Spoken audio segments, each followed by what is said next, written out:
1 Samuel 14வது அதிகாரம் 45வது வசனம். யாவரும் சேர்ந்து வாசிக்கலாம். ஜனங்களோ சவுலை நோக்கி, இஸ்ரவேலிலே இந்த பெரிய இரட்சிப்பை செய்த யோனத்தான் கொலை செய்யப்படலாமா? அது கூடாது. அவன் தலையில் இருக்கிற ஒரு முடியும் தரையிலே விழப்போகிறது இல்லை என்று கர்த்தருடைய ஜீவனை கொண்டு ஆணையிட்டு சொல்லுகிறோம். தேவன் துணை நிற்க அவன் இன்று காரியத்தை நடப்பித்தான் என்றார்கள். அப்படியே யோனத்தான் சாகாதபடிக்கு ஜனங்கள் அவனை தப்புவித்தார்கள்.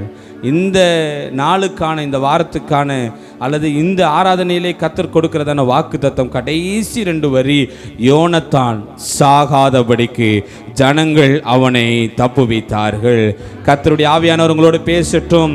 நீங்கள் சாகாதபடிக்கு ஒரு கூட்டத்தை கர்த்தர் எழுப்புகிறார், ஒரு தேவ கூட்டத்தை எழுப்புகிறார், ஒரு தேவ மனிதர் கூட்டத்தை எழுப்புகிறார். அவர்கள் மூலியமாக கர்த்தர் உங்களை தப்புவிக்க வல்லவராய் இருக்கிறார். நீங்கள் சாகாதபடிக்கு தப்புவித்துக் கொள்ளும்படி இந்த நாள் கர்த்தருடைய கரம் உங்கள் மேல் பலமாய் கிரியை செய்வதாக. ஆவியானவர் உங்களுக்குள் கிரியை செய்வாராக. சாவுக்கு ஏதுவான சரீரங்களை உயிர்ப்பிக்க வல்லமையுள்ள தேவனாய கர்த்தர் அவர் சிறிதும் பெரிதுமான பலவீனங்களை நீக்கி நீங்கள் அறியாதிருக்கிற பாதையிலே வைத்து அதிகமாய் உங்களை நேசிக்கிறபடியினாலே சாகாதபடிக்கு தப்புவிக்கிறவர் பிழைத்திருக்கும்படி உதவி செய்கிறார். நான் நம்புறேன், விசுவாசிக்கிறேன், இயேசுவின் நாமத்தில் நடக்கும் என்று நான் நம்புகிறேன் சொல்றவங்க இருந்தீங்கன்னா ஆவியானவருக்கு அந்த மகிமையை செலுத்தி விடுங்கள். ஆவியானவருக்கு அந்த மகிமையை செலுத்தி விடுங்கள். ஹalleluya hallelujah hallelujah hallelujah hallelujah hallelujah hallelujah. ஆண்டவர் உங்களை பார்த்து சொல்றார், நீங்கள் வீணாய் நாசமாய் போவதில்லை, தோற்று போவதில்லை, சாகாதபடிக்கு தப்புவிக்கிற ஆண்டவர் இந்த வாரத்தில் பெரிய காரியங்களை செய்வார், தப்புவிப்பார். பவுல் சொல்லுகிறார் 2 கொரிந்தியர் 1:10 அவர் தப்புவித்தார், தப்புவிக்கிறார், இனிமேலும் தப்புவிப்பார். தாவீது சொல்லுகிறார் சங்கீதம் 18:19, 2 சாமுவேல் 22 இருக்கிறது அப்படியே பாடியிருப்பார்.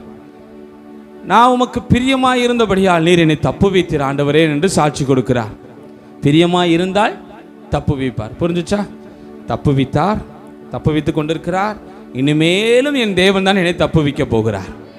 தப்புவிக்கிறது என்றால் காப்பாற்றப்படுகிறது, அழிவிலிருந்து காப்பாற்றப்படுகிறது, சாபத்திலிருந்து காப்பாற்றப்படுகிறது. காப்பாற்றப்படுகிறது என்றால் ஆங்கிலத்தில் சேவ், அதனுடைய இன்னொரு வார்த்தை சேல்வேஷன். அப்படி என்றால் அதை பைபிள் என்ன சொல்லுகிறது என்றால் ரட்சிப்பு என்று சொல்லுகிறது. ரட்சிக்க வல்லவர். மாதம் ஒரு வாக்குத்தத்தம் கொடுத்தார், கொஞ்சம் பேரை கொண்டாகிலும் அநேகம் பேரை கொண்டாகிலும் ரட்சிக்க கர்த்தருக்கு தடை. கர்த்தர் உங்களை ரட்சிக்க வல்லவராக இருக்கிறார்.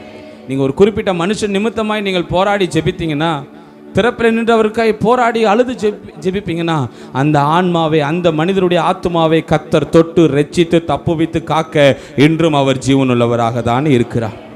தரியு ராஜா சிங்கக்கெபியில் அடைக்கப்பட்டு சிறை வாசத்தில் சிங்கக்கெபி குகையிலே அடைக்கப்பட்டிருந்த தானியேலை பார்த்து, தானியேல் 6:16 எழுதப்பட்டிருக்கிறது, சொல்லும் பொழுது சொல்லுகிறார், தானியேலே நீ ஆராதிக்கிற, இடைவிடாமல் ஆராதிக்கிற, நம்பிக்கையோடு ஆராதிக்கிற, விசுவாசத்தோடு ஆராதிக்கிற உன் தேவன் உன்னை தப்புவிப்பார் என்று ஒரு உலக மனிதன் சாட்சி கொடுக்க முடியும் என்றால், விசுவாசமாய் பேச முடியும் என்றால், தேவ ஆவியிலே நிரப்பப்பட்ட இந்த ஜெப வீடு, கர்த்தரால் உண்டாக்கப்பட்ட இந்த ஜெப வீடு ஒன்றை அறிந்து கொள்ள வேண்டும். நீங்கள் இடைவிடாமல் ஆராதித்து கொண்டிருக்கிற, கர்த்தருக்கு பிரியமாய் வாழ்ந்து கொண்டிருக்கிற உங்களை தப்புவித்தவர், தப்புவித்து கொண்டிருக்கிறவர் இனிமேலும் தப்புவிக்க அவர் வல்லவராய் இருக்கிறார். பெற்ற இந்த அபிஷேகத்திலே நீர் என்னை தப்புவிக்கும்படி என்னை அர்ப்பணிக்கிறேன். ஆண்டவரே, உம்மேல பிரியமாயிருக்க, உமக்கு பிரியமானதை செய்யும்படி என்னை அர்ப்பணிக்கிறேன். என் வாழ்க்கை மாறட்டும், என் கட்டுகள் மாறுவதாக.